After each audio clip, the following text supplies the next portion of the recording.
Free అయినా ఉండు room ఇచ్చిరా ఇద్దరు ఇంటికి వెళ్తారా పొద్దున చూసుకో పిల్లలంతా అప్పుడు జాగ్రత్త అని చెప్పాలి. లెమన్ మంచిగా కూడా వేరే చెప్పారు కదా అనిపిస్తే అంటే వాళ్ళు ఎందుకు మనం చేయాల్సి ఉంటుంది అంటే స్కూల్లో ఉన్నది అప్డేట్ చేసిన సార్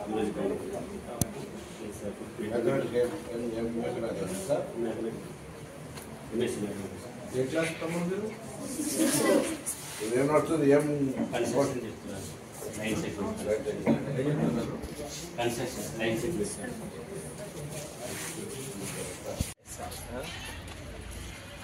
పిల్లలు బయట కూర్చుంటారు కూడా దాన కిషోరావు చెప్తా ఒక నోటీస్ ఒకటి ఏదో కుక్కలు వస్తే కుక్కలకు క్లాసులు మూత్రం పోసి తిరిపేసి బట్టలు చెప్తుంటే పరిస్థితి ఉంటే మనం దర్శనం చేస్తే నేను 10 సార్లు కంప్లైంట్ చేసేది అందరూ మీ నోటీస్ ఉన్నా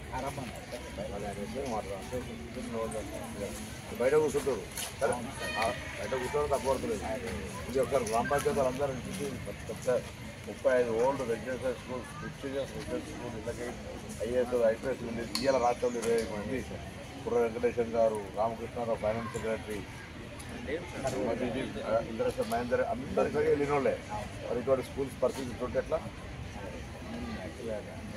వచ్చిన విజిట్ మధ్యలో చదువుకునే ఇప్పుడు ప్రొడక్టివిటీ కలిసే ఊరికే మామూలు road divider, central lighting, mutual fountain పెడితే డెవలప్మెంట్ అనుకునే కాన్సెప్ట్ కాదు. హ్యూమన్ రిసోర్స్ స్టూడెంట్ లీడర్ ఇక్కడి నుంచి ఒక ప్రయోజకుడు అయిన కుటుంబ సభ్యుడు అయితే కుటుంబం అంతా లైఫే మారిపోతుంది కదా. ప్రతిష్టాత్మకమైన పాత ఓల్డ్ 35 రెసిడెన్షియల్ స్కూల్స్లలో ఉన్నటువంటి ఈ స్కూల్ కూడా అది కూడా 10 సంవత్సరాలు ముఖ్యమంత్రిగా ప్రాతినిధ్యం వహించిన నియోజకవర్గంలో ఉన్న స్కూలు. దీని పరిస్థితి ఏంటో చూద్దామని వచ్చాం సడన్గా. స్కూళ్ళకు సంబంధించిన అనేక సమస్యలు, అదనపు తరగతులు కావచ్చు, ఈ హాస్టల్లోకి కుక్కలు రావడం వల్ల వాళ్ళ రూమ్లు కావచ్చు, బెడ్స్ డార్మెటరీ లేకపోవడం కావచ్చు, డ్రింకింగ్ వాటర్ సంబంధించి ఇష్యూ కావచ్చు, కాంపౌండ్ కూలిపోయినా కావచ్చు, అవన్నీ ఉన్నాయి. ఆ ఇష్యూస్ అన్నింటికి సంబంధించి మిగతా కొంత పెద్దల సహకారం తీసుకొని సిఎస్ఆర్ ద్వారా కానీ లేదా రెవెన్యూ డివిజనల్ ఆఫీసర్లు కావచ్చు, మున్సిపల్ కమిషనర్ కావచ్చు, ఎంఆర్ఓల ద్వారా కొన్ని సూచనలు చేసినా కొంత సమస్య పరిష్కరించడం, వ్యక్తిగతంగా కూడా అందరం బాధ్యత తీసుకొని ఈ యొక్క కలెక్టర్ గారు కూడా విజిట్ చేయమని చెప్పినాం. దీని మిగతా లిఖితపూర్వక అంశాలు, అదనపు క్లాస్ రూమ్లకు సంబంధించి ప్రిన్సిపల్ సెక్రటరీ పురం గారితో కూడా మాట్లాడినాం. ఇవన్నీ కూడా వాళ్ళ డైరెక్టర్ రమణ కుమార్ గారితో కూడా మాట్లాడినాం.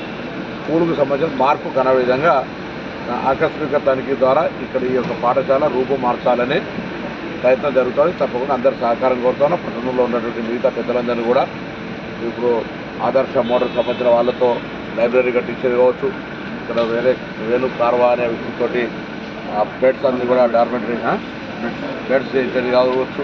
ఈ విధంగా అన్ని రకాల పనులు చేసే విధంగా కార్యక్రమం తీసుకుంటున్నాం. ఈ పాఠశాల వసతి సౌకర్యాలకు సంబంధించి పట్టణంలో మిగతా వాళ్ళందరూ కూడా సహకరించడం చెప్తున్నాం.